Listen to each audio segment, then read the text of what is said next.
Greetings, YouTube. I love a good espionage flick. Bond, Jason Statham, Bruce Willis, uh, The Rock, Charlize Theron, Angelina Jolie.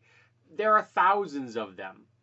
And one of the things they have in common with each other is that all of the main characters are very, very pretty. Now, it's a visual media. Most people would not pay to see a movie with a main character that looked like me. But I would be a better real world spy than these pretty people. Because the pretty people are going to stand out of the crowd. And that's what you don't want in a spy.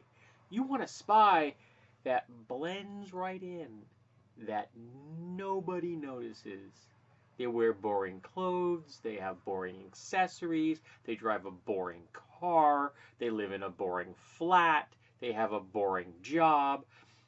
No one notices them. They just disappear. They are nothing more than set dressing in the lives of everyone around them. Which is why they can get away with being spies.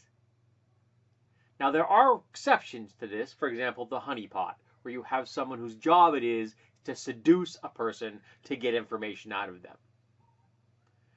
But they're not doing general field work, which is what all the actors I just described do in their films. They're the field agents. Jason Bourne is out there doing his gig, but Matt Damon's a pretty dude. You don't want Matt Damon as a spy. He's going to draw attention. Tatum. He's going to draw attention. You get the point. These people don't make good spies. And it's always kind of bugged me. Even though I go to these things, even though I own some of them on DVD. Okay, I own a lot of them on DVD. I think I own all the Bonds on DVD. And Sean Connery remained an attractive dude well into his 70s. I haven't seen him in so long, I have no idea what he looks like now.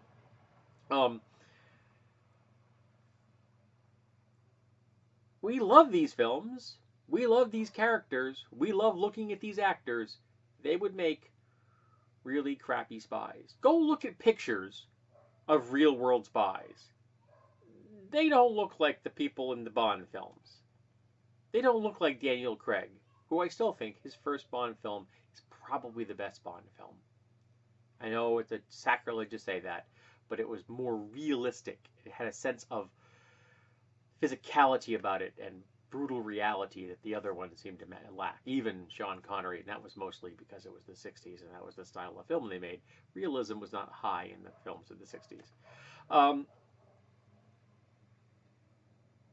And it's kind of always gotten under my skin that you're going to see these people, they're going to be stunning, and you just shrug and accept it. Now, in the movie Spy, the comedy with where Jason Statham is playing Jason Statham, and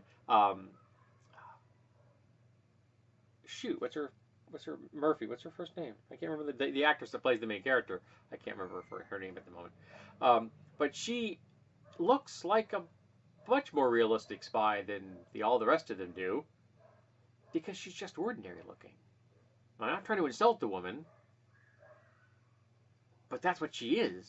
That's the kind of character she was playing to begin with. She was the behind the scenes, sits at the desk, doesn't do field work kind of person.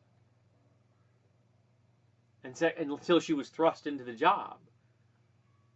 But in the real world, she's going to blend in much better.